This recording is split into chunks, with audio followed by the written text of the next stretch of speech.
Hello everyone. अगर आप ITR भरते हैं तो आपके लिए असेसमेंट ईयर 2020-21 में मेजर चेंजेस कर दिए गए हैं, जिसे आप कहीं ना कहीं फेस कर रहे होंगे।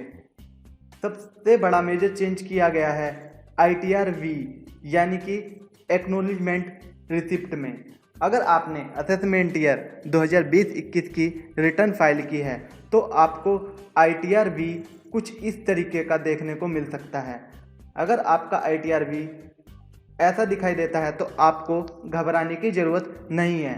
असेसमेंट ईयर 2020-21 से यानी कि फाइनेंशियल ईयर 19-20 जो 1 अप्रैल 2019 से लेकर 31 मार्च 2020 तक के लिए है, उनमें आने वाली सभी आईटीआर के लिए आईटीआर वी कुछ ऐसा मिलेगा।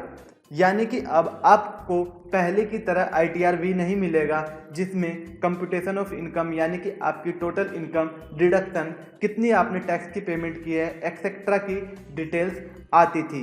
यहाँ पर आप देख पा रहे होंगे, यहाँ पर केवल आपका पैन, फॉर्म नंबर, किस अंडर सेक्शन में फाइल किया है, एक्नॉलेजमेंट नंबर और वेरिफिकेशन एक्सेट्रा मिलता है। बेसिकली इस बार से इनकम टैक्स डिपार्टमेंट ने रिसिप्ट के लिए इस फॉर्मेट को इशू किया है। यानी कि जो लोग ई वेरिफिकेशन का ऑप्शन चूज नहीं करना चाहते हैं और अपनी रिटर्न सीपीसी बेंगलुरु को भेजना चाहते हैं, वो लोग आईटीआर वी के इस फॉर्म को साइन करके भेज सकते हैं।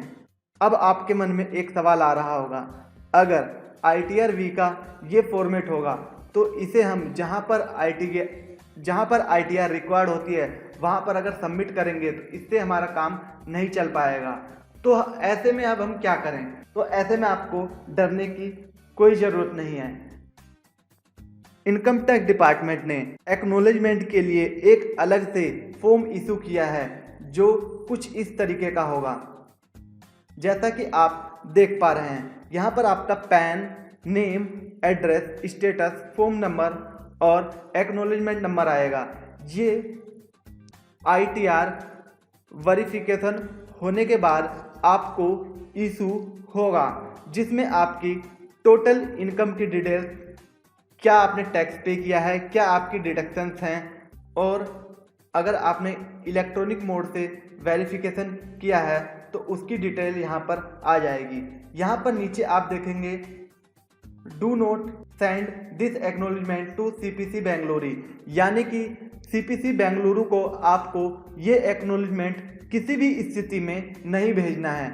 अगर किसी को अपना आईटीआर वेरीफाई कराना है तो उसको आईटीआर वी का फॉर्मेट जो मैंने अभी आपको दिखाया था वो भेजना होगा।